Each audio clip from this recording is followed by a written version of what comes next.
Welcome to Shree's kitchen. আজ আমি রান্না করব মাটন কারি।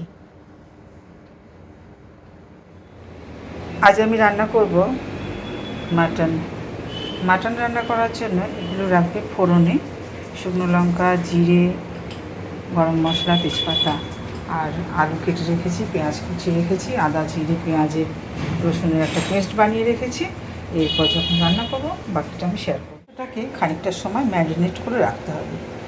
ম্যারিনেট করার জন্য খানিকটা হলুদ দিলাম, পরিমাণ মতো দিতে হবে, যে পরিমাণ মাংস সেইভাবে আন্দাজ মতো দিতে হবে। একটু কাশ্মীরি লঙ্কার গুঁড়ো দিলাম, আর পেঁয়াজ রসুন আদা কাঁচা লঙ্কা দিয়ে আমি একটা পেস্ট বানিয়েছিলাম, এই পেস্টটাকেও দিয়ে দেবো। দিয়ে আমি এটাকে ম্যারিনেট করে দেবো। ম্যারিনেট করে 1 ঘন্টা 1.5 ঘন্টার মতো আমি রেখে দেবো। ম্যারিনেট করে নিলাম। এবার দিয়ে দিচ্ছি খানিকটা কাঁচা সর্ষের তেল। এবার দিয়ে খানিকটা সময় ঢেকে রেখে দেবো।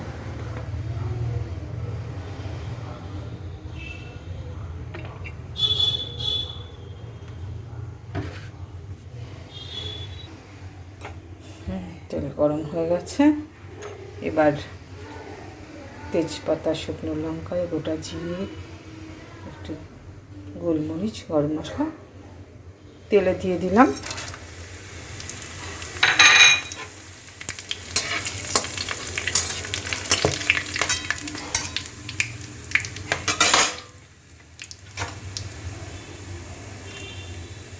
একটু ফোড়নটা তেতে গেছে। এবার দিয়ে দেব পেঁয়াজ।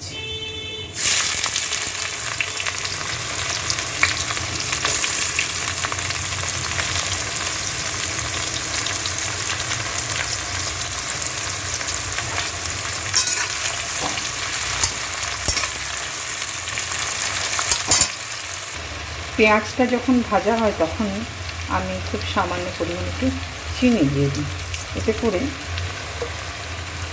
পেঁয়াজের সুন্দর একটা কালার আসে। পেঁয়াজটা লাল লাল ভাজা হয়ে গেছে। এবার আমি ওই ম্যারিনেট করে রাখা মাটনটাকে দিয়ে দিচ্ছি।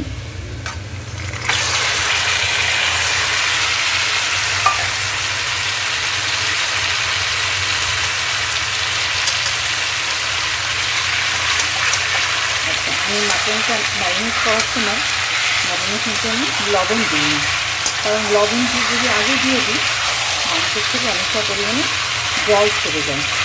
খাসির মাংসে যদি আগে লবণটা দিয়ে দেওয়া হয়, জলটা ছেড়ে দিলে কষানোটা ভালো হয় না। আর এই চর্বিগুলো আমি তুলে রেখে দেবো, কারণ চর্বিটা এখন যদি আমি দিয়ে দিই তাহলে পুরো চর্বিটা গলে যাবে। চর্বিটা প্রায় যখন কষা হয়ে যাবে তখন আমি চর্বিগুলোকে আবার এর মধ্যে দিয়ে দেবো। এবার সংসারটাকে ঘিমে আছে দিতে দিতে অনেকটা সময় ধরে কষাতে হবে। আর ফ্লেমে খানিকটা কষিয়ে নিলাম। এবার ফ্লেমটাকে কমিয়ে দিচ্ছি, ফ্লেমটা একদম লো ফ্লেম করে দিলাম। এবার ঢেকে ঢেকে অনেকটা সময় ধরে পরিমাণ আমি লবণটাকে কষাতে অ্যাড করে দিচ্ছি।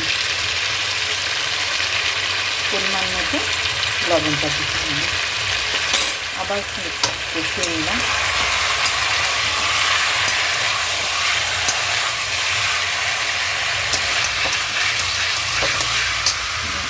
কেটে রাখা আলুগুলোকে দিয়ে দিলাম।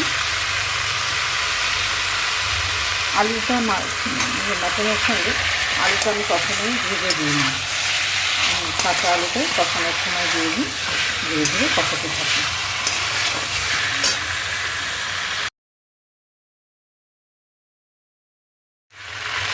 ঢেকে ঢেকে বেশ অনেকটা সময় ধরে কষিয়ে নিয়েছি। তেল ছাড়া ছাড়া মতো হয়ে এসেছে।